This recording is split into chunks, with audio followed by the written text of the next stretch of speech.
Ya se está grabando, ¿no, doctor? Para iniciar. Sí, ya está bien, empezamos.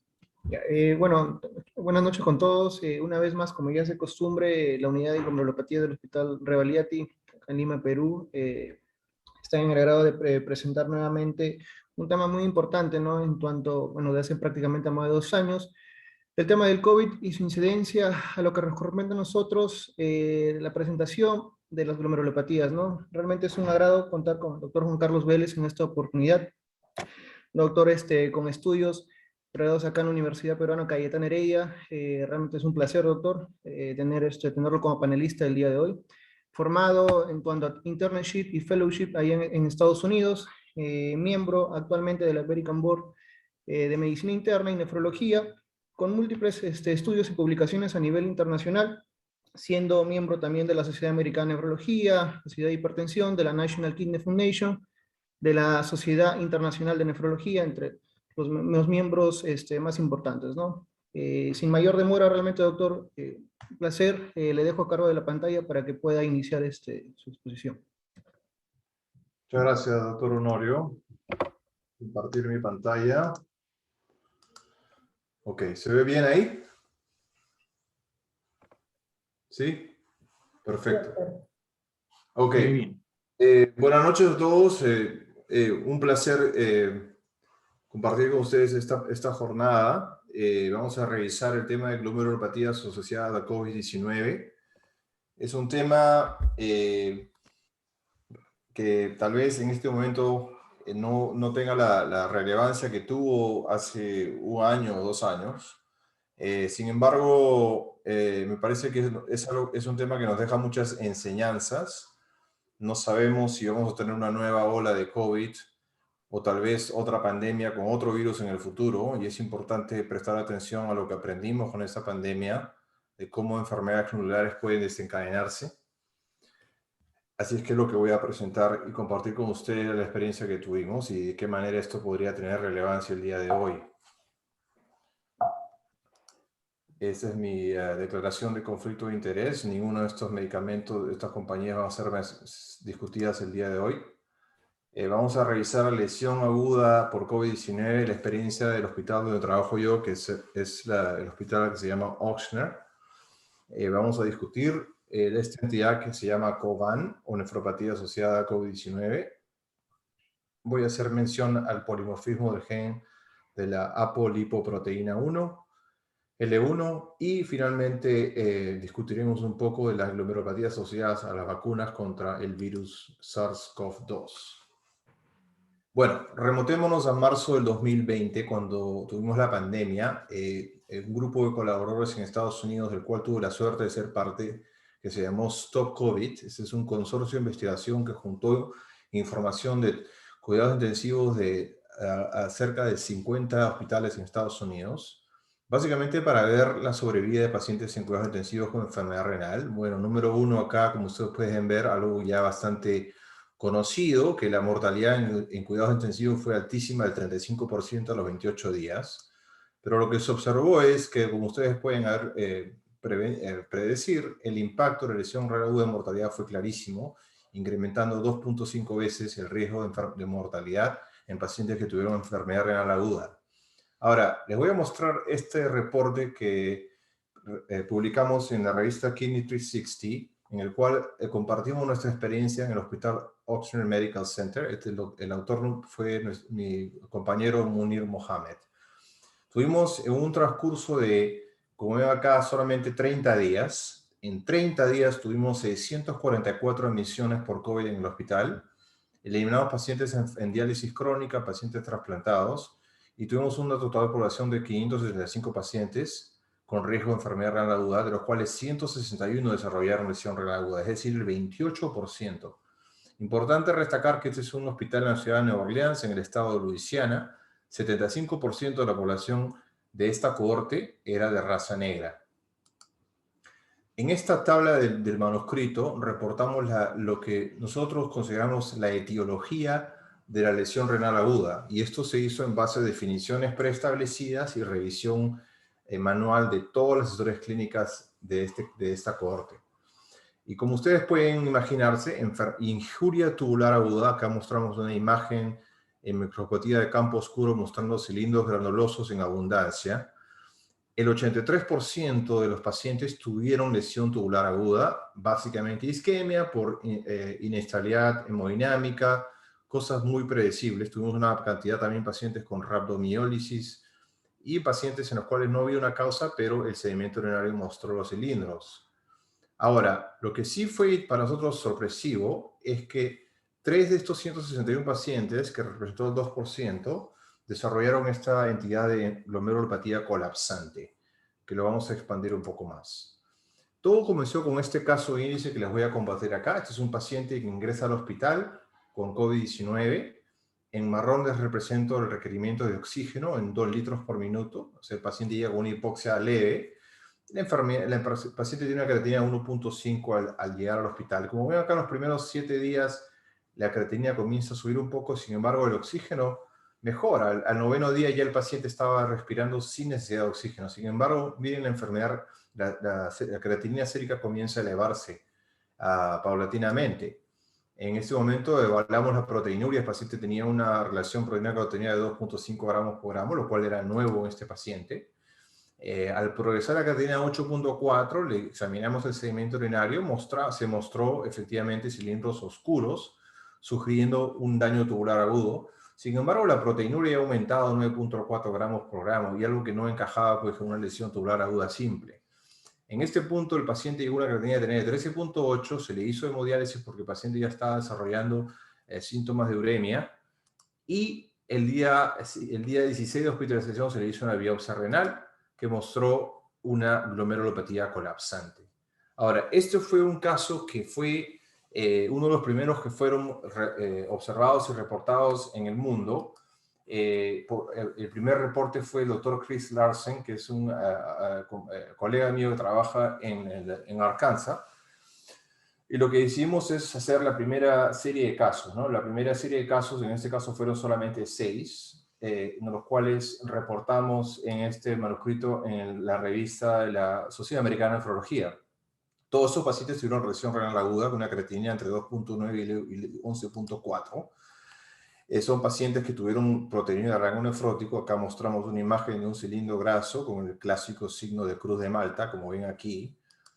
Y la biopsia mostró esta glomerulopatía colapsante. Para referencia, para los que no están familiarizados con la glomerulopatía colapsante, acá les muestro un glomérulo normal, mostrando asas capilares completamente libres, sin ninguna lesión. Sin embargo, en el glomérulo colapsado, las asas capilares están completamente obliteradas, cerradas, y vemos acá la hipertrofia de las células epiteliales glomerulares, una lesión característica de colapsante. Otros hallazgos de la biopsia clásicos de glomerulopatía colapsante también fueron encontrados, como de la alteración tubular microcística, una inmunofluorescencia positiva para IgM, borramiento de los podocitos en la microscopía electrónica, y finalmente estas inclusiones endoteliales reticulotubulares, que son conocidas como las huellas digitales de interferón. Es decir, todos los hallazgos que se han descrito previamente con glomerulopatía colapsante fueron encontrados en estos 6 casos. La pregunta de fondo en ese momento era, ok, ¿es el virus el que ha introducido al glomérulo, está infectando el glomérulo? Acá tenemos una muestra de distinción por hibridización in situ de presencia del virus en el pulmón, mostrado en marrón. Como ven acá, se puede detectar el virus en vía respiratoria. Sin embargo, en el riñón no encontramos ninguna evidencia de la presencia del virus. También hicimos, por ser estos pacientes de raza negra y tener esta glomerulopatía colapsante, le hicimos este genotipo de alto riesgo para el gen de apolipoproteína L1, y que salió positivo en los 6 pacientes. Y para recordar un poco este polimorfismo genético de la apolipoproteína L1 o ApoL1 y el riesgo de nefropatía en individuos de antepasado africano. Les recuerdo esto que descubrimos, se descubrió por el doctor Martín Pollack y su equipo hace ya como aproximadamente 15 años, que existe una infección, la enfermedad del sueño por el mosquito tsetse que lleva este tripanosoma en África, Y los africanos han desarrollado una adaptación en la evolución evolutiva, en el cual pueden ser inmunes al daño de este parásito. Pero al desarrollar esa adaptación evolutiva, les incrementa el riesgo de la vulnerabilidad a enfermedad renal. Acá vemos un mapa del mundo mostrando estos africanos del oeste que han migrado a Europa y también a Estados Unidos y por supuesto a Sudamérica, como voy a mostrar en otra diapositiva. Y esta es la razón por la cual en Estados Unidos se conoce muy bien por qué los pacientes afroamericanos tienen un riesgo incrementado a enfermedad renal, a la glomerulosclerosis focal segmentaria y, importante, a la nefropatía por el VIH, ¿no? Lo cual fue descrito durante la epidemia de SIDA como la nefropatía característica del paciente afroamericano. En Perú no se vio mucho de eso. Ahora, volviendo al reporte de 161 pacientes con el doctor Mohamed, que les presenté en el hospital Ochsner, tenemos esta tabla donde escribimos la cantidad de proteinuro que encontramos en los pacientes. Y les quiero mostrar aquí que encontramos 6 pacientes, además de estos 3 que mostré, que tuvieron una nefropatía de rango nefrótico que era nueva, porque teníamos documentación que no eran nefróticos antes de tener COVID. Estos pacientes estaban gravemente enfermos en cuidados intensivos y por lo tanto nunca llegaron a ser biopsiados. Pero lo que uno puede especular claramente que solamente tuvimos 3 pacientes biopsiados, pero realmente podemos tener probablemente 6 o 9 pacientes en total. Estamos hablando ya del 5 o 6% con una nefropatía relacionada a ApoL1. Es bastante significativa cuando uno piensa, traslada estos números a un aspecto más global. Ahora, la siguiente pregunta es, ¿esta es la única glomerulopatía que está asociada a COVID-19? Habían habido muchos reportes, se comenzó a hablar mucho de hipercoagulabilidad, de microtrombos, etcétera, etcétera. A raíz de eso, en un trabajo que hicimos con Tiffany Casa en el laboratorio Arcana, que es el laboratorio de biopsia renal más grande de Estados Unidos, estamos hablando, ellos reciben aproximadamente 75 biopsias diarias. Entonces, una envergadura impresionante. Entonces, con este equipo de trabajo, retomamos todos los pacientes que habían sido biopsiados durante la pandemia de COVID con enfermedad glomerular. Y como estábamos esperando, el diagnóstico número 1 fue efectivamente la glomerulopatía colapsante. 62 de 240 biopsias tuvieron este diagnóstico, arrojando un 26%. Ahora, obviamente, lo estamos interesados y todos los pacientes también tenían este polimorfismo de la apolipoproteína L1, y así es, acá vemos que de los 48 pacientes, de estos 62, solamente se les hizo genotipo a 48, de esos 48, 44 tuvieron los 2 alelos de alto riesgo, estamos hablando de un 92%. Buscamos la presencia del virus por hibridización in situ, 0%. No encontramos ninguna evidencia, y esto ya estamos hablando de 240 pacientes. También buscamos otras enfermedades y encontramos la asociación de estos alelos de alto riesgo en otras glomerulopatías como una podocipatía primaria, es decir, enfermedad por cambios mínimos, en glomerulosclerosis focal segmentaria. Miren el porcentaje de pacientes que tenían el genotipo de alto riesgo, 92%, 50%, 33%. Estamos hablando que este genotipo es prevalente en la población africana más o menos de un 14 al 13%. O sea, evidentemente uno puede darse cuenta que acá, que la glomerulopatía colapsante fue la principal glomerulopatía asociada a ApoL1, pero existen otros tipos de podocitopatías que también pueden ser causadas por este genotipo. Y acá vemos una distribución de las causas de toda esta cohorte. Ven acá colapsante, la más común, enfermedad tubular aguda, obviamente también bastante común, pacientes en cuidados intensivos, y una serie de patologías, acá diabética, rhabdomiolisis, etc. Acá tenemos los reportes que se publicaron fuera de nuestra cohorte, más o menos muestra lo mismo. Lo único que nosotros no encontramos, que otros sí encontraron, es incremento de la microangiopatía trombótica, ¿no? Y acá tenemos una base de datos de 63.000 pacientes que le hicimos para comparar qué cosa era nuevo en COVID, y lo único nuevo era colapsante y rabdomiolisis, no la micropatía trombótica, como se trató de impulsar esta idea de trombosis a raíz de hallazgos en el pulmón, pero en el corazón, en el riñón no se aplicó.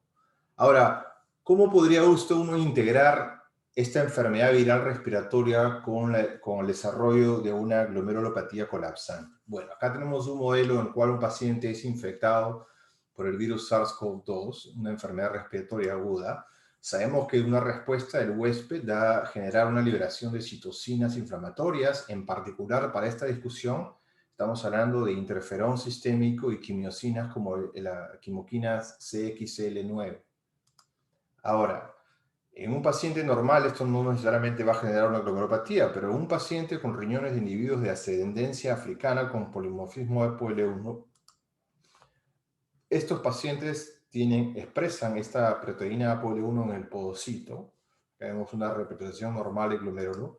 Y lo que sucede es que existe una transmisión del gen mutante que genera una expresión o función aberrante de APOL1. Eso a su vez genera interrupción de la autofagia de podocitos y una desdiferenciación de las células parietales. A raíz de eso, el podocito de hipertrofia y genera todo este daño del corpúsculo glomerular colapsado que conocemos. Y lo que es interesante es que esto ya está descrito, esto no es algo nuevo.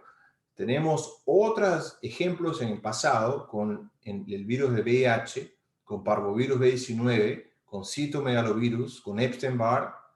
También tenemos en otras enfermedades desarrolladas con inflamación de interferón, como en lupus, en trasplante de órganos, incluso en pacientes con nefropatía membranosa.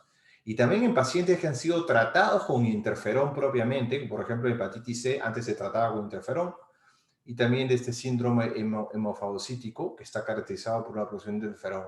Entonces, lo que es en común denominador de todas esas entidades, ya sea infección viral o enfermedad sistémica, es la activación del interferón.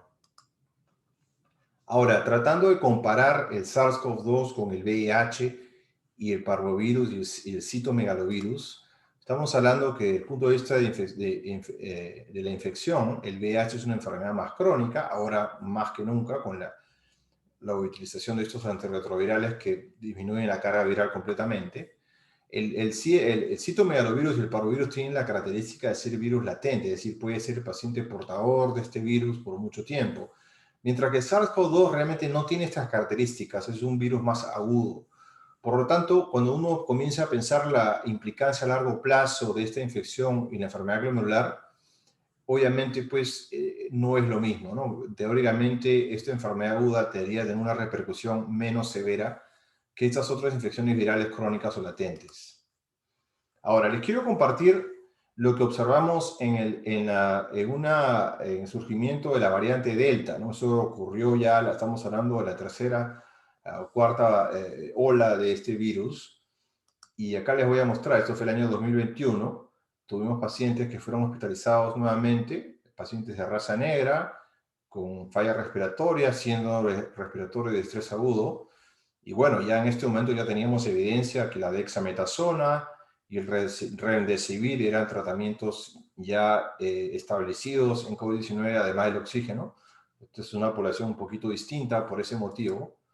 Pero estos pacientes llegaron nuevamente con enfermedad renal aguda y en síndrome nefrótico. Acá vemos un ejemplo de la tira reactiva, paciente nefrótico. Entonces, volvemos a lo mismo, ¿no? Están presentándose de esta manera muy similar a los pacientes que diagnosticamos con COVAN en el primer ciclo. Y acá vemos una descripción de los pacientes de todas las edades, de 30 a 70 años, creatininas elevadas, relación proteína-creatinina en la orina muy elevada también, todos nefróticos. Entonces, en estos pacientes le hicimos la ecografía y ven acá un riñón normal en la parte derecha de la pantalla, y en la parte izquierda ven aquí un riñón hiperecogénico característico, es algo que observamos también en la primera ola. Estos riñones tienden a ser muy hiperecogénicos. Entonces, estamos hablando ya de un paciente que viene con la misma clínica de la primera ola y con un riñón con la misma apariencia. Entonces, en estos pacientes no tuvimos la decisión de hacerle biopsia porque realmente el caso ya estaba muy clásico. Simplemente le hicimos el genotipo. El genotipo, nosotros obtenemos resultados genotipo en cuestión de 6-7 días, tenemos el resultado en el hospital, a veces menos. Y en los 3 casos salió alto riesgo, es decir, se hizo un diagnóstico clínico. Y yo les comento que durante la epidemia de SIDA y cuando se hizo el descubrimiento de la nefropatía asociada a VIH, también sucedía lo mismo, ¿no? Eran pacientes que ingresaban al hospital con una cuenta de CD4 muy disminuida, con carga viral alta, tenían enfermedad renal alta, enfermedad renal, eran nefróticos, normotensos y tenían un riñón hiperecogénico. Nadie los biopsiaba porque ya la clínica era convincente, ¿no? Entonces, por eso es que ya esta entidad Coban no la consideramos rara dentro de este entorno clínico.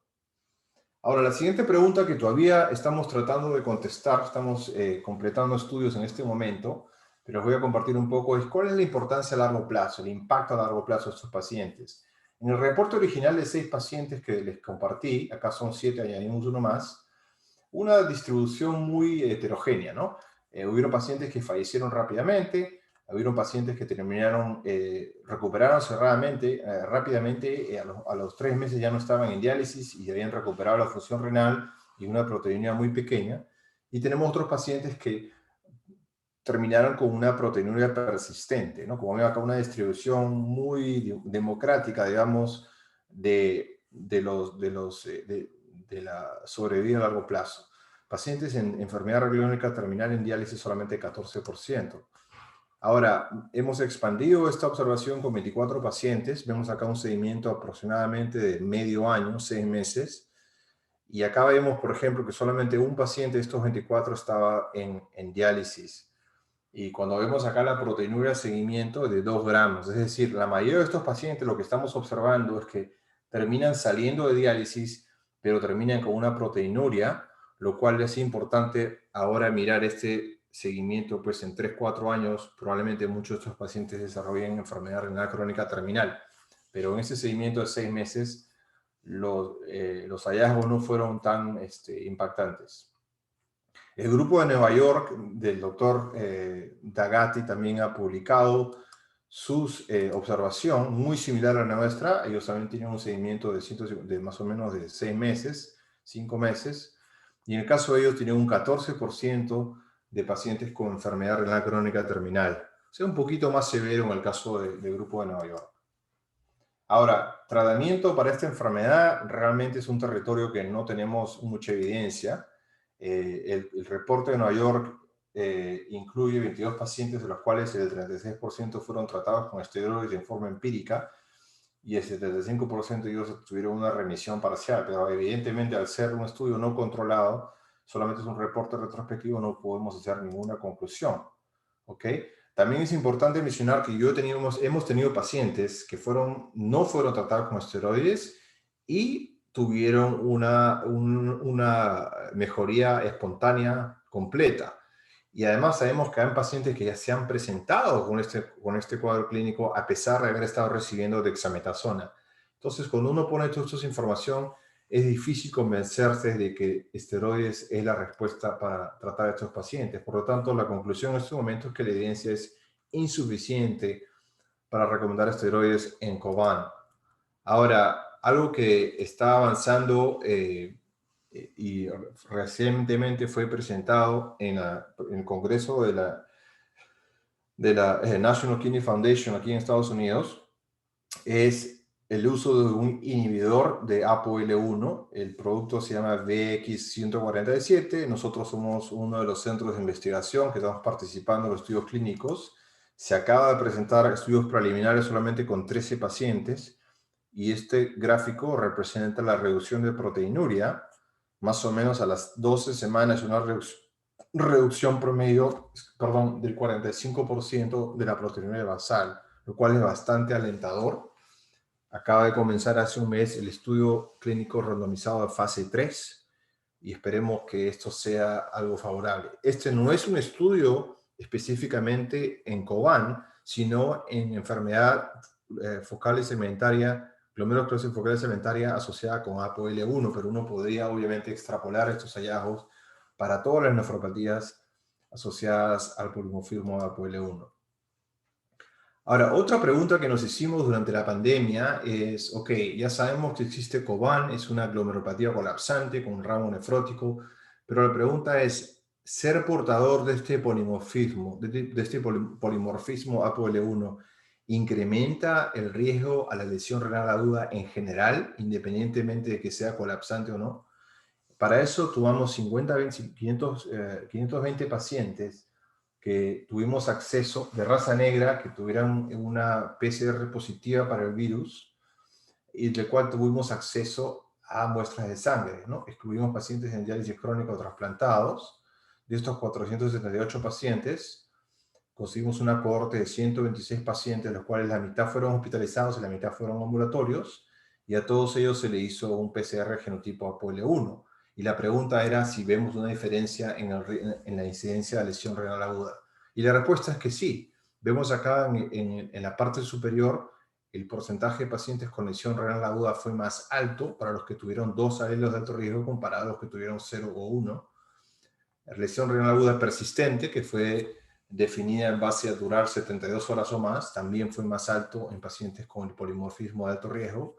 Y finalmente, incremento de lesión renal aguda con terapia de reemplazo renal, es decir, pacientes que requirieron diálisis, también fue más alto en el polimorfismo fue presente. Y bueno, eso fue traducido en un análisis estadístico de regresión logística, mostrando acá un riesgo más aproximadamente de 3 a 4 veces para todos estos parámetros. Es decir, no solamente te puede incrementar riesgo glomerulopatía colapsante, sino enfermedad renal aguda en general. Ahora, les quiero comentar que esto es un hallazgo novedoso porque otros han, en el pasado, tratado de asociar al POL1 con el riesgo de lesión renal aguda. Hay un estudio pequeño acá en pacientes con enfermedad aguda que fueron detectados después de cirugía cardíaca y no hubo un incremento de falla renal aguda. Y tampoco lo hubo en el estudio de choque séptico. Acá tenemos un diagrama de pacientes infectados con SARS-CoV-2 solamente para recordarnos el rol de interferón, ¿no? Básicamente para comenzar a especular que si tenemos interferón en respuesta a la infección y tienes este gen que está activado por interferón, obviamente podría por ahí ser el mecanismo por el cual tiene un incremento de la lesión renal aguda.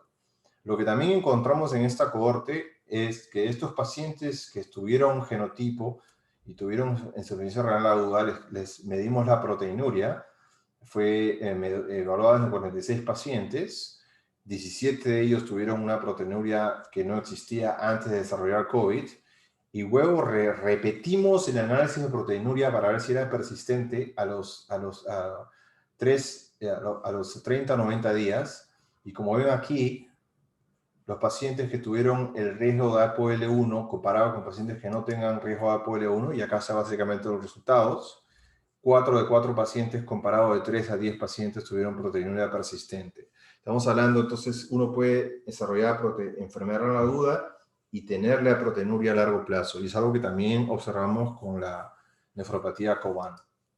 Ahora, es importante interpretar la proteinuria en un paciente con COVID en forma correcta, ¿no? Un paciente con COVID que desarrolla enfermedad renal aguda puede tener proteinuria, número 1, por daño tubular. La proteína que se filtra, si no se reabsorba, entonces puede haber una proteína de bajo grado.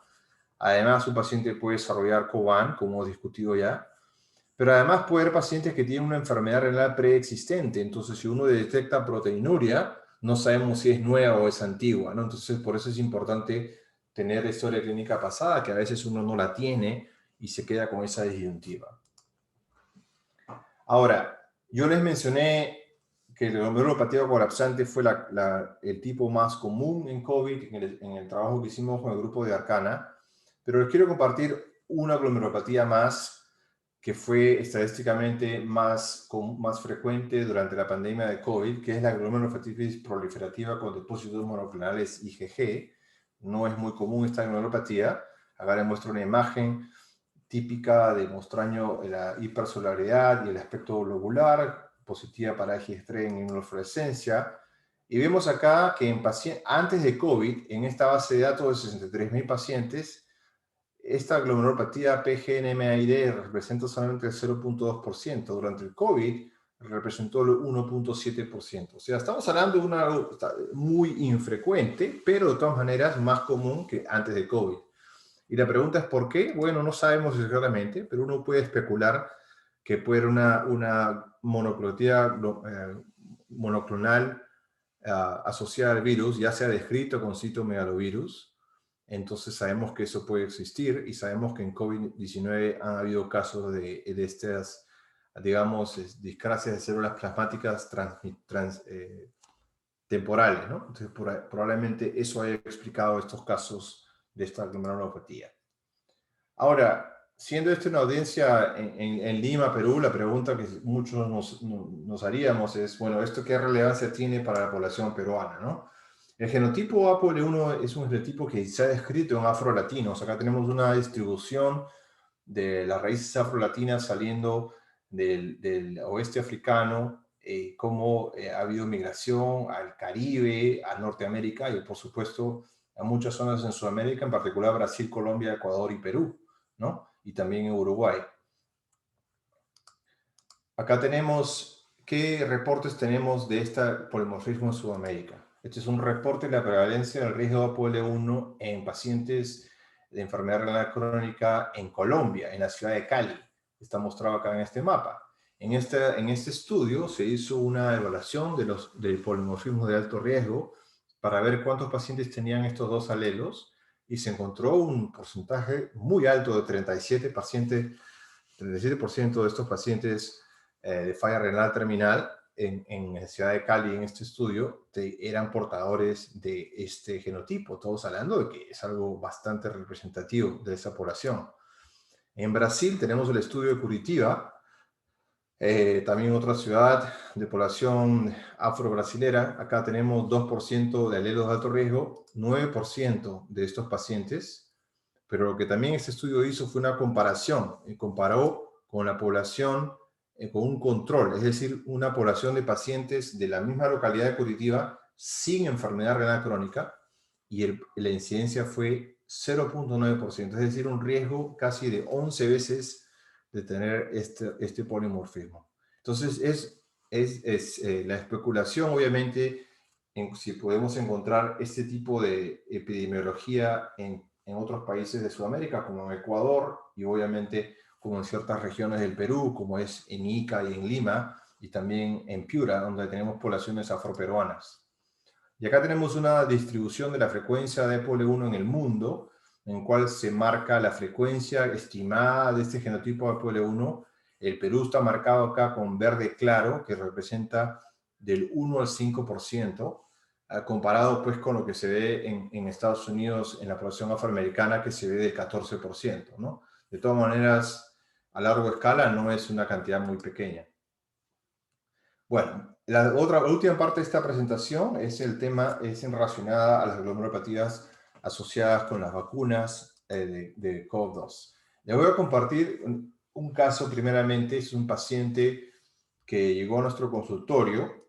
Había tenido hallazgo en la piel con una erupción maculopapular, como ven aquí, unas lesiones petequiales en las extremidades inferiores, que desarrolló estas lesiones 2 semanas después de haber recibido la primera dosis de la vacuna. En ese momento era la vacuna Pfizer que recibió el paciente. El paciente fue tratado con esteroides tópicos en crema. Aparentemente la lesión mejoró. El paciente recibe la segunda dosis el día 21 y esta lesión, este rash, volvió a aparecer. El paciente volvió a ser tratado con esteroides tópicos y el examen de orina mostró proteinuria y hematuria.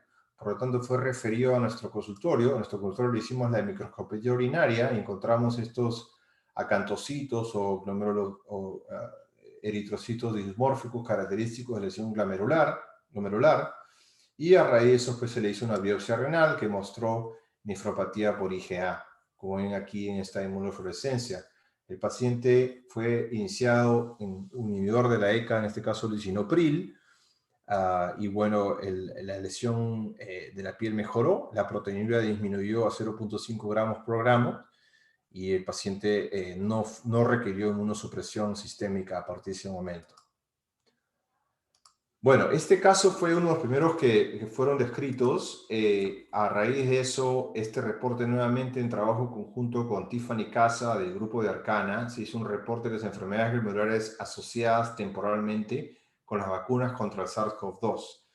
Y la definición en este paso fue dentro de 30 días después de una dosis de vacuna.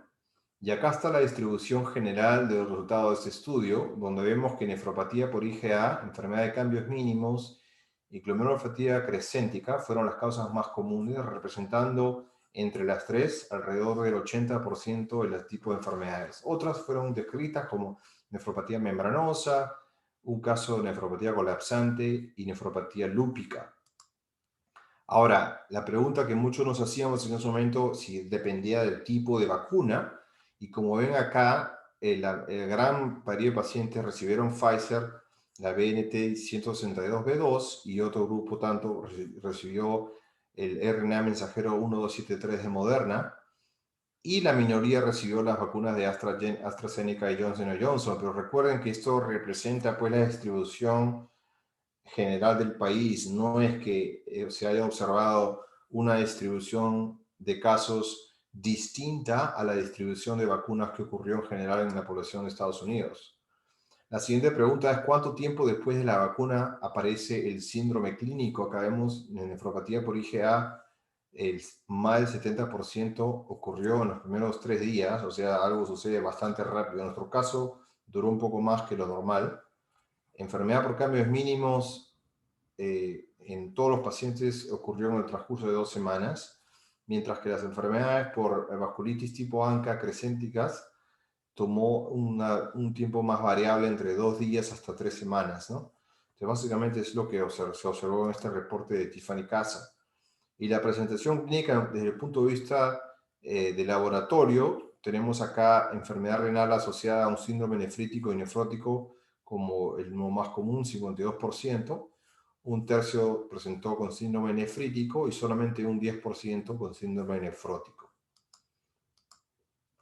La otra observación importante es que muchos de estos pacientes ya tenían un diagnóstico de una enfermedad glomerular y simplemente se presentaron con un relapso de la glomerulopatía después de recibir la vacuna. Nuevamente, nefropatía por IgA de cambios mínimos siendo las más comunes acá, con el 46%, y bueno, las otras con menos comunes. El grupo Arcana es una comparación de la base de datos para ver si hay un incremento en la incidencia de estas nefropatías y al final no se vio. O sea, no es que estos casos representaron un incremento en el volumen de diagnósticos, lo cual es algo alentador, ¿no? Simplemente fue algo asociado a las vacunas, pero no terminó cambiando la incidencia anual. Ahora, otra pregunta que se cae de madura en ese momento era que, bueno, si estamos hablando de que un programa de vacunación global, millones de personas están vacunando en el mundo y alguien desarrolla una enfermedad 3 días después, no le vas a echar la culpa a la vacuna siempre. Estamos hablando de eso, realmente es una relación causa, o es una asociación coincidental, fortuita, etcétera, etcétera. Entonces, para eso uno tiene que regresar y pensar, ok, ¿qué sabemos en el pasado, antes de que parezca esta pandemia, entre la relación entre vacunas y enfermedades glomerulares? Nuevamente, vemos acá un reporte, un ejemplo, que sabemos que la enfermedad por cambios mínimos ha sido descrita como una de sus formas de presentación de pacientes que reciben vacunas contra el virus de la gripe e influenza y desarrollan el síndrome nefrótico muchos días después. Entonces, sí existe un precedente por la enfermedad de cambios mínimos. También existen reportes en pacientes que desarrollan la púrpura de Henoch-Schönlein o nefropatía por IgA, también pocos días después de recibir la vacuna contra la gripe o la influenza, como ven acá en este reporte del 2013. También tenemos un reporte de un paciente que desarrolló nefropatía membranosa y enfermedad renal aguda después de recibir la vacuna contra el virus influenza también del 2015. Y finalmente tenemos otro reporte aquí de pacientes que desarrolló una vasculitis leucocitoclástica y una glomerulonefritis crescéntica pausoinmune a raíz de recibir esta vacunación contra la influenza. Entonces tenemos precedentes en la literatura de pacientes que han desarrollado esta glomerulopatía. Entonces ya la historia comienza a cargar un poco más de validez y es difícil pensar que sea algo simplemente una coincidencia. Más allá tenemos una plausibilidad mecanística que vamos a revisar brevemente aquí. Número 1, sabemos que existen poblaciones de células T que son patogénicas, enfermedad por cambios mínimos. Sabemos que enfermedad por cambio mínimo está asociada a una respuesta de células células T. Y sabemos, se ha descrito, que durante la infección post-COVID, post-vacuna, hay un incremento de las poblaciones de células T, como está mostrado acá. Después de la primera dosis, vemos cómo la cantidad de células T eleva. Entonces sabemos que cuando uno se vacuna, células T se disparan y sabemos que células T son patogénicas en cambios membranosos. Entonces no es tan difícil entrelazar ambos conceptos. Y también tenemos evidencia de pacientes que elevan los niveles séricos de IgA después de cada dosis de la vacuna, como ven este reporte aquí de Wisniewski, publicado en el año 2021. Entonces tenemos reporte de casos y tenemos plausibilidad mecanística que hacen pues la historia bastante completa para describir esta asociación. Y finalmente tenemos aquí evidencia de la autoinmunidad inducida por vacuna, por un tema de similitud molecular o de réplica molecular. Tenemos un estudio aquí donde la proteína del virus puede reaccionar, muchas proteínas humanas pueden reaccionar cuando se usa un anticuerpo monoclonal contra esta proteína del virus. Existe una serie de proteínas humanas que pueden reaccionar contra el anticuerpo, lo cual sugiere pues, que probablemente existen anticuerpos humanos contra el virus que de una manera ataquen nuestros propios antígenos y generen parte de la autoinmunidad que se ha visto en estas glomerulopatías.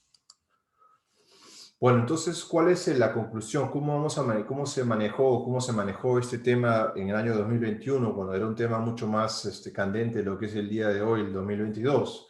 ¿Quién está a riesgo? ¿Cómo vamos a manejar? Bueno, número 1, estamos hablando si es un paciente que tenía historia glomerular preexistente, ya sea por IgA, boranca, membranosa, cambios mínimos, etc. Era importante determinar plenamente si este paciente era a riesgo a un relapso o no. Entonces, la siguiente pregunta, si era un paciente que tenía esta nefropatía preexistente, si el paciente está en inmunosupresión activa, entonces estamos hablando de un riesgo muy bajo, ¿no? Porque el paciente no solamente tiene un riesgo muy bajo a hacer un relapso, sino también tiene riesgo bajo a desarrollar anticuerpos contra el virus cuando se vacuna, ¿no? Entonces, en esos pacientes no había mucha preocupación. Pero los pacientes que tenían una enfermedad glomerular preexistente con la tendencia a relapsar, como por ejemplo IgA o cambios mínimos, entonces ahí sí existe un riesgo. Y de todas maneras, la recomendación que hicimos fue que se tienen que vacunar, de acuerdo a la CDC. Eso no afectó. Entonces, ¿qué se hizo? Simplemente había que monitorizar a estos pacientes y así pudimos detectar un par de casos en los cuales se hizo una detección de sangre y orina en la orina y se encontró pues hematuria, proteinuria a la segunda semana o a la primera semana post vacuna y se pudo intervenir en forma inmediata con algunas medidas. Y básicamente es informar los riesgos al paciente, ¿no? El paciente tiene que estar al saber, conocer de que esto pudo suceder, pero el pronóstico ha sido generalmente favorable, por lo cual no es pues, recomendable decir que no se vacunen. Bueno, voy a terminar aquí con las conclusiones. Las conclusiones serían, número 1, que el COVAN es un subtipo de lesión renal aguda en COVID-19 que afecta a pacientes de origen africano, portadores del genotipo APOL1. El pronóstico es variable, no hay tratamiento específico, pero tal vez esta molécula de BX147, que es un inhibidor de APOL1, pueda ser un tratamiento hacia el futuro. Como les comenté, el resultado preliminar mostró una supresión de la proteinuria de un 46% a los 13 días, a las 13 semanas, perdón, lo cual es bastante alentador. Ahora, como repito, ¿qué implicancia tiene esto en la población peruana? Yo he estado En muchas conversaciones con colegas en Perú les he hablado de mi inquietud de tal vez explorar la prevalencia de este genotipo en ciudades en el Perú, como el departamento de Ica o el departamento de Piura o en mi misma ciudad de Lima, donde hay ciertas regiones donde la población afroperuana es reconocida y probablemente exista este genotipo ahí y puede dar el riesgo a pacientes, a que los pacientes desarrollen enfermedad renal. La segunda conclusión es que las glomerulopatías pueden manifestarse después de recibir vacuna contra SARS-CoV-2, primariamente IgA, cambios mínimos y ANCA crescéntica. Sin embargo, los casos han sido generalmente manejables y como les dije antes, nosotros no recomendamos alterar los cambios de vacunación. La vacunación sigue siendo recomendada contra este virus. Son enseñanzas que nos dejó esta pandemia. Como le dije al principio, yo pienso que esto tal vez está pasando, sería un reporte más que no histórico, pero son enseñanzas que tenemos que tener en cuenta porque es probable que en el futuro nos enfrentemos, ya, si no es a otra ola de otra mutación de este virus, tal vez a otra pandemia que puede llegar en el futuro y tener conocimiento de que estos factores genéticos pueden traducir en desarrollo de enfermedad glomerular y obviamente nos recordó algo que ya sabíamos, ¿no? Que las vacunas pueden inducir relapsos de enfermedades glomerulares. Cuando sucedió en una escala global, terminó siendo mucho más manifiesto, pero es algo que ya los conocíamos y fue bueno recordar porque es algo que ya muchos estamos más alertas al respecto. Este es agradecimiento al equipo de trabajo en la ciudad de New Orleans, la fotografía de nuestro hospital junto al río Mississippi. Y bueno, acá simplemente quedo a la disposición de sus preguntas y comentarios. Muchísimas gracias por la atención y por la oportunidad de presentar nuestro trabajo. Muy bien, doctor. Muchas gracias por su brillante exposición. Es un tema muy relevante y de actualidad para nosotros. Bueno, les recordamos al público que pueden ir dejando sus preguntas en el chat, ¿no? También están enviando algunas preguntas por WhatsApp. Bueno, doctor, queríamos preguntarle, acá preguntan acerca de, en pacientes trasplantados, ¿qué clase de afección por COVID vieron? Buena pregunta. Muy poco se vio en nuestro hospital en Washington, en Nueva Orleans. No tuvimos ningún caso de trasplantado con COVID, pero sí hubieron en el reporte general de 240 pacientes del estudio de Arcana, hubo una cohorte de trasplantados y en esa cohorte de trasplantados hubo alrededor de 6 a 10 casos de pacientes trasplantados que desarrollaron la glomerulopatía colapsante. Recuerden que en Estados Unidos la población de afroamericana tiene una tasa de trasplante menor, entonces al final no era sorprendente tener menos casos porque hay menos afroamericanos trasplantados comparando con pacientes de enfermedad renal crónica o pacientes hospitalizados donde la población de raza negra representó el 75%, ¿no? O sea, cuando vimos la población de enfermedad renal aguda, 75% eran de raza negra. Cuando vimos la población de trasplantados con COVID, el porcentaje de raza negra es mucho menor, ¿no? Estamos hablando de 50%, lo cual es alto, pero mucho más bajo para nosotros en Nueva Orleans. Ahora, lo que sí vimos también en pacientes trasplantados es casos de nefropatía después de la vacuna. Ahora, lo que es interesante en trasplantados es un tema muy interesante porque tienen inmunosupresión crónica. Entonces, al tener inmunosupresión crónica, como ustedes saben, no responden bien a la vacuna y tienen que vacunarse una segunda, tercera, hasta cuarta vez para poder desarrollar niveles de anticuerpos significativos. Bueno, y justamente esa inmunosupresión crónica, por un lado, no les permite desarrollar anticuerpos, pero por otro lado los termina protegiendo de estos relapsos de glomerulares, porque los relapsos glomerulares, pues, tienen una carga inmune que está suprimida. Entonces, mis colegas de equipo de trasplante no tuvieron tantos casos de glomerulopatía de relapso, glomerulopatías post-vacuna en la población trasplantados. Y los relapsos en pacientes que tenían una nefropatía, una glomerulonefritis de base, las recaídas o la incidencia de recaídas por COVID, ¿llegaron a estudiar eso? En realidad, no hemos podido determinar una incidencia porque los casos han sido, digamos, esporádicos, ¿no? Incluso yo les compartí que en el estudio de Arcana, lo que se hizo, ok, en el año 2021, todo el mundo se ha vacunado, ¿no? Incluso en Estados Unidos. Entonces, si la incidencia de estas glomerulopatías se ha incrementado a raíz de las vacunas, uno tendría que ver más casos al final. Y cuando ellos hicimos los cálculos, no había un incremento de casos en el 2021 comparado con el 2020, cuando no había vacuna, o con el 2019. Entonces, eso concluye que es muy difícil decir de que ha incrementado la incidencia, ¿no? Esto ha terminado siendo casos, ¿no? Han habido muchos casos, pero cuando uno mira la población total de pacientes expuestos a tener, termina siendo una incidencia muy baja probablemente, porque no la hemos podido calcular, ¿no? Estamos hablando de probablemente 0.05%, un número de esa naturaleza, ¿no? Pero no de larga escala.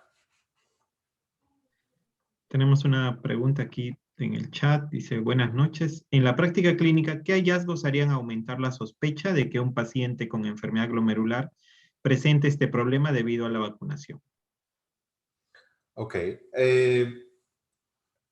Básicamente evidencia de proteinuria y hematuria, ¿no? La proteinuria, a veces el paciente reporta orina espumosa, y en la hematuria, bueno, pacientes reportan orina oscura. También muchos de estos casos son acompañados de manifestaciones dermatológicas. Pacientes desarrollan un rash, desarrollan una erupción en la piel asociada a la hematuria. Eso se aplica a la enfermedad por IgA y también se aplicó a los casos de ANCA, vasculitis A tipo ANCA.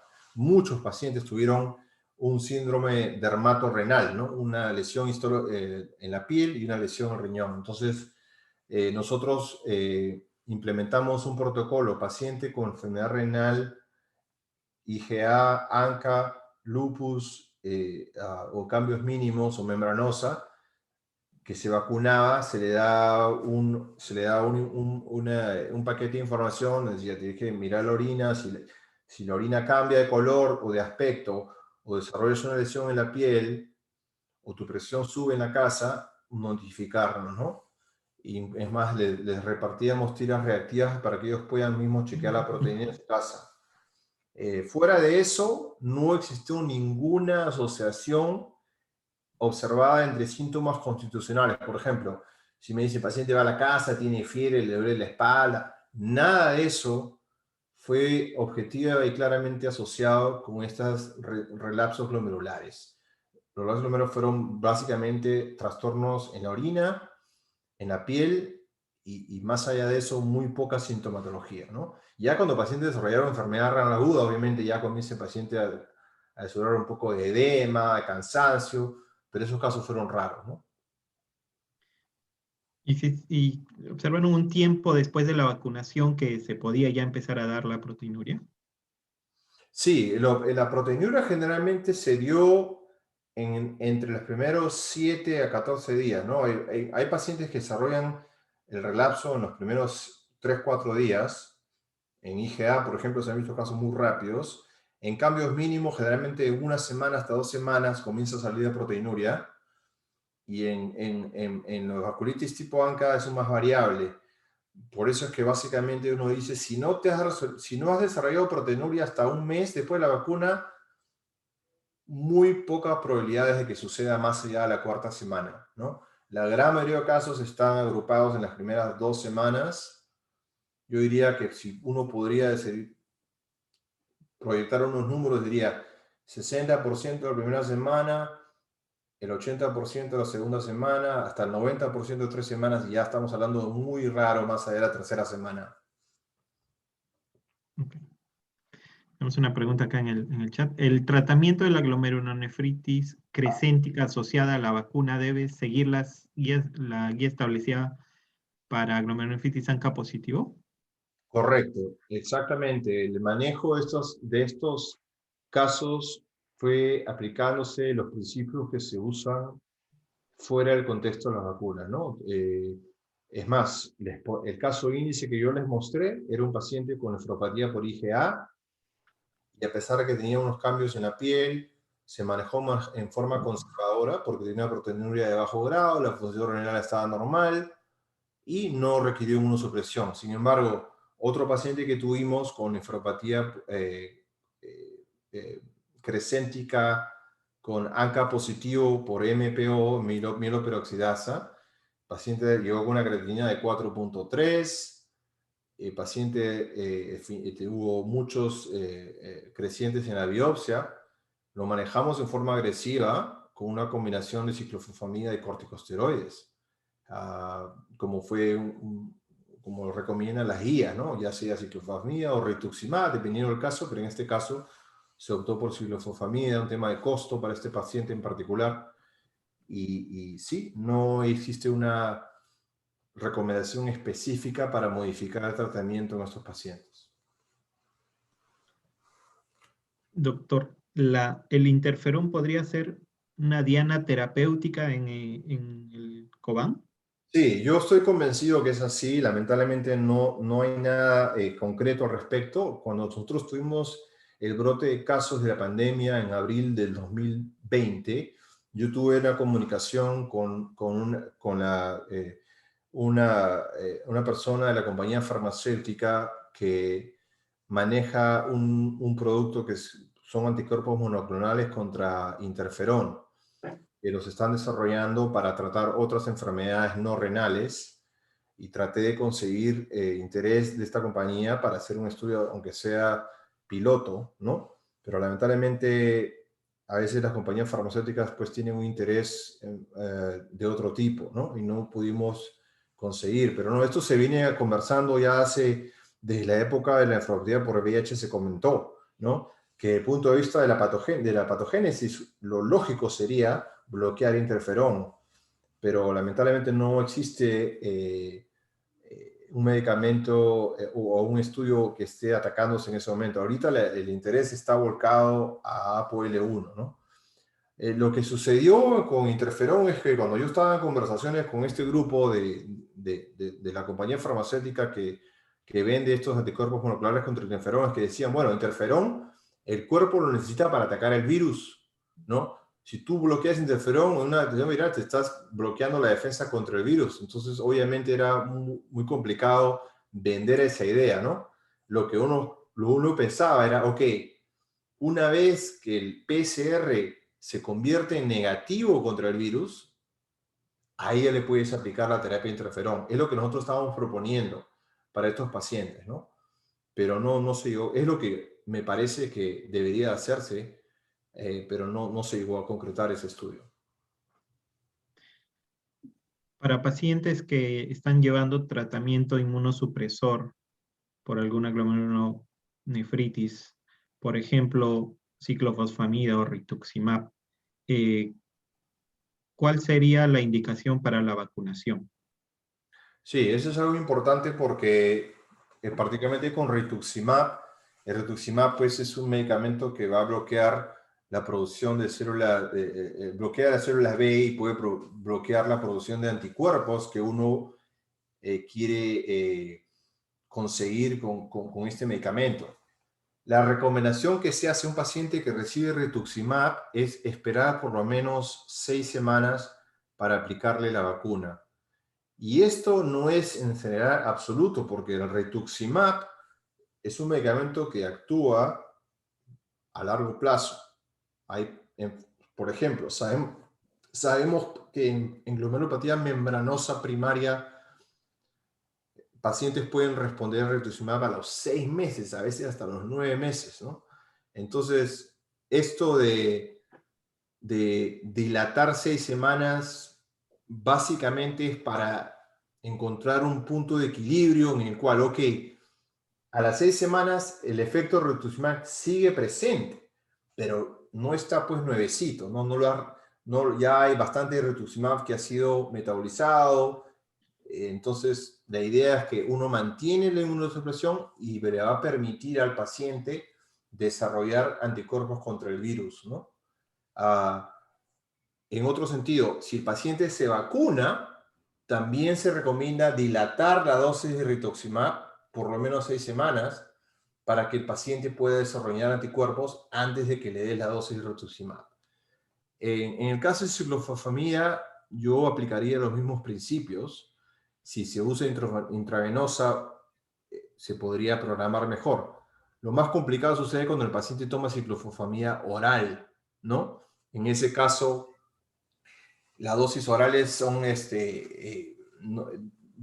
va a depender del caso, ¿no? ¿Por qué el paciente está en su ciclofosfamida oral? Por ejemplo, yo lo uso mucho en membranosa, se usa también en ANCA, y habría que ver si este paciente ya está en una etapa de tratamiento en el cual uno puede retirar la ciclofosfamida por un tiempo, se retira, pero si el paciente está en pleno tratamiento, va a ser difícil retirarla, ¿no? Entonces, en ese sentido, se recomendaría dilatar, digamos, postergar la vacuna de 4 o 6 semanas después de que termine el tratamiento. Pero son decisiones difíciles, ¿no? Porque ahora es más factible, pero en el momento, digamos, si esta pregunta se nos hacía en abril del 2020, donde teníamos pacientes muriendo diariamente en el hospital, en ese momento era difícil, pero no teníamos vacuna en ese momento, ¿no? La vacuna la tenemos ahora, en ese momento no la teníamos, así que no estuvimos forzados a contestar esa pregunta, ¿no? Pero ahora me parece que el estado de la pandemia te permite tener esa cautela y tratar de programar tus vacunas con una separación temporal de la inmunosupresión al máximo posible, ¿no? Pero, por ejemplo, el paciente trasplantado es un paciente que está en ciclosporina o en tacrolimus o fenolato, y igual se vacuna, ¿no? El equipo de trasplante no reduce la inmunosupresión en estos pacientes, ¿no? Entonces, usando esa lógica, uno debería hacer lo mismo en glomerulopatía, ¿no?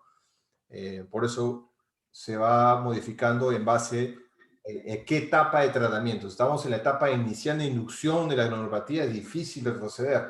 Pero si ya estás en mantenimiento, ya puedes tener un poco más de flexibilidad de modificar tu tratamiento para poder vacunar y que el paciente desarrolle anticuerpos. Ya tenemos una pregunta un poco larga, pero resumiéndola, lo que dice es, ¿la dosis de la vacuna podría influir en esta respuesta o en esta ocasión? Dado en el contexto de que el MINSA acá en Perú usó una doble dosis, ¿no? De la vacuna Moderna. Me enteré del lamentable error de MINSA. Yo pienso que sí, ¿no? Estamos hablando de probablemente una respuesta inmune más amplificada. Teóricamente, uno podría especular que duplicar la dosis en forma errónea podría exponer al paciente a tener una respuesta inflamatoria inmune más amplificada y por ende más riesgo de complicaciones, incluyendo glomerulopatías, pero no conozco ninguna data, ¿no? La información que tenemos disponible es en base a esquemas de vacuna donde todo el mundo recibió la misma dosis, entonces no sabemos si existe una respuesta a la dosis en particular, pero evidentemente es interesante la pregunta porque es algo imprevisto que ha sucedido, ¿no? Queda de tarea estar atentos entonces acá en Lima, en Sí, Lima, Perú. me parece que si un paciente con enfermedad glomerular de historia ha recibido doble vacuna, hay que hacerle seguimiento definitivamente cercano a ese paciente, por lo menos 4 semanas después de la vacuna. Doctor, una más para bueno, ya terminar. En cuanto a la segunda, cuando un paciente desarrolla una glomerulonefritis post vacuna, ¿cuándo sería el momento para la siguiente dosis? ¿No? Sí, eso es una excelente pregunta. No tenemos data concreta para contestarla. Les voy a compartir lo que nosotros discutimos. Yo tuve pacientes bastantes así que desarrollaron, cuando el paciente desarrolló la glomerulopatía después de la segunda dosis, fue más fácil manejarlo, ¿no? Pero hubo pacientes que desarrollaron después de la primera dosis, ¿no? Particularmente este paciente que les comenté de nefropatía por ANCA y el paciente tenía enfermedad renal aguda, era el paciente de un caso moderado severo. Entonces, en ese paciente no se le aplicó la vacuna como se había programado a los 21 días, ¿no? Ese paciente se terminó, o a los 14 días, se terminó postergando y terminó recibiendo la vacuna más o menos a los 2 meses de la primera dosis. Porque el paciente estaba recibiendo ciclofosfamida, el paciente estaba, o sea, habían dos problemas. Número uno, si tú le das la vacuna y el paciente está recibiendo ciclofosfamida, pulso esteroides, plasmaferesis, probablemente la vacuna no, el cuerpo no va a generar anticuerpos, número uno. Número dos, darle una vacuna a un paciente que acaba de desarrollar una enfermedad grave a raíz de la primera dosis es algo que obviamente no va en contra del principio médico, ¿no? Darle algo que le acaba de causar daño. Entonces, por esos dos motivos, yo estuve en comunicación con los infectólogos, ¿no? El equipo de enfermeras infecciosas, los cuales básicamente comunicándome con ellos, ¿no? Porque tampoco yo no me considero un experto en vacunas de ninguna manera, ¿no? Entonces, básicamente en comunicación con ellos, fuimos básicamente terminando la fase de inducción el primer mes, el paciente estaba un poco más estable y ya se le aplicó la segunda dosis, me parece que fueron entre el segundo y el tercer mes de la primera dosis, se le aplicó la segunda dosis de la vacuna. Es una excelente pregunta, son preguntas que no existe pues una evidencia con estudios controlados para contestarla, ¿no? Básicamente es criterio clínico y considerar cada caso en particular, ¿no? Otra cosa que nosotros hicimos es medir los anticuerpos. Por ejemplo, si el paciente recibió una dosis de la vacuna número 1, ¿ok? Y ya comienza la enfermedad de globopatía, lo estás manejando, ya le toca su segunda dosis.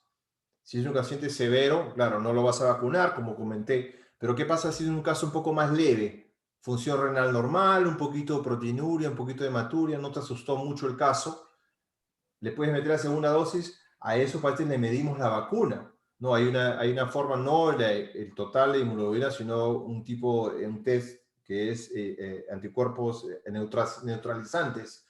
Y en base a esa información, discutiendo con los infectólogos, mire, ese es el título que tiene neutralizantes. Si el paciente hizo una buena respuesta a la primera dosis, te da más tranquilidad para postergar la segunda. Pero si el paciente no desarrolló muchos anticuerpos en la primera dosis, ya estamos un poquito más presionados a darle la segunda, ¿no? Porque el paciente tampoco podía estar expuesto a la pandemia, porque todavía en ese momento había muchos casos en la ciudad, ¿no? Básicamente son los criterios que utilizamos, ¿no? El criterio de la gravedad de la glomerulopatía, el criterio de inmunosupresión que se le aplicó a la glomerulopatía y el criterio de la respuesta del anticuerpo a la primera dosis.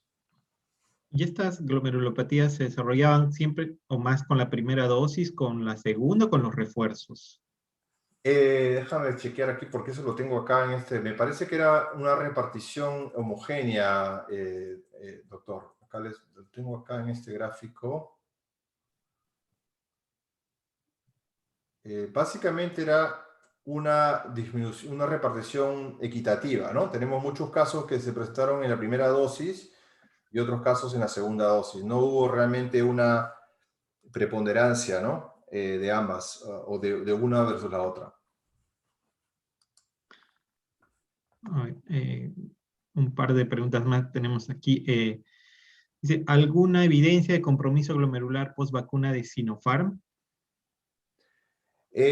Bueno, Sinopharm no fue utilizada en Estados Unidos y sé que se usó en el Perú y en Asia. No recuerdo en este momento, pero dudaría que no, ¿no? No me parece que esto es un tema necesariamente de un tipo de vacuna que sea menos probable generar. Al final, las vacunas están todas diseñadas para inducir una respuesta en generación de anticuerpos, ¿no? Y en esa medida van a generar una respuesta inmune que puede despertar una enfermedad glomerular. En este caso de Sinopharm, simplemente es una cuestión de que probablemente los casos no hayan sido reportados con tanta frecuencia porque no fue una una vacuna que se repartió pues en Norteamérica, Europa mucho, ¿no? Pero yo les presenté casos de Moderna, Pfizer, Johnson Johnson y AstraZeneca, simplemente porque fueron los más casos, las vacunas que se utilizó acá en Estados Unidos, pero dudo mucho que no existan casos de Sinopharm, ¿no? Voy a revisarlo y le mando al doctor Torres, le mando el mensaje si es que encuentro algo específico. Gracias por la pregunta. Y tendría que ver en esto el hecho de que el refuerzo sea de otro tipo de vacuna. Bueno, ahí yo solamente puedo especular, ¿no? Puedo especular porque no tenemos data, ¿no? Que un paciente haya recibido, por ejemplo, Pfizer 2 y de ahí le meten una tercera de Moderna, una cuarta de Johnson Johnson, uno hace una ensalada de mango ahí con ceviche. Me parece que teóricamente yo pienso que sí, al recibir tratamientos que desarrollan respuesta inmune de manera distinta, me parece que uno está amplificando la respuesta inmune y generando otras posibles maneras de despertar una enfermedad glomerular, ¿no? Me parece que sí han habido reportes, recuerdo haber leído reportes de pacientes que recibieron 2 tipos de vacunas simultáneas o en forma consecutiva y desarrollaron glomerulopatía después de la segunda, pero eso no se puede concluir si eso sucedió porque se le cambió de vacuna o fue solamente la segunda vacuna la que estimuló la respuesta, ¿no? Ahí solamente se podría especular, pero teóricamente me parece que sí es probable que se amplifique el riesgo. Los pacientes que desarrollaron en su corte, creo, de 7 pacientes que desarrollaron COVID, posteriormente se les vacunó. Estos pacientes, bueno, de los 7 pacientes de esa serie, lamentablemente 2 fallecieron. Y sí, los pacientes sobrevivientes, incluso uno de los pacientes terminó en unidad de diálisis crónica, le hemos vacunado. Efectivamente, el haber sido paciente con COVID no es una razón por la cual no se vacune, ¿no? La inmunidad de la infección es bienvenida, pero igual, todos los pacientes que tuvieron COVID, no solamente los de Covance, sino en general, se les recomendó ser vacunados. Y estos pacientes sí fueron vacunados efectivamente. Muy bien, creo que ha sido una noche nos ha sacado de muchas dudas, doctor. Como sabrá, acá en el Perú pues, se ha usado varios tipos de vacunas, ¿no? Y bueno, agradecerle por su tiempo, agradecerle por la dedicación, por esta exposición brillante, ¿no? De parte de la unidad de glomerulopatías y del Hospital Rebagliati. Esperamos tenerlos pronto para alguna otra ponencia. Muchas gracias. Buenas noches. Muchas gracias, doctor Flor, doctor Torres, doctor Honorio y señorita Gurto. Muchas gracias por la invitación y les agradezco el interés de todas las muy buenas, excelentes preguntas y encantado de poder reencontrarnos en el futuro. Muchas gracias A a todos. todos, Gracias. buenas noches. Buenas noches. Gracias. Muchas gracias, Adán. Buenas noches.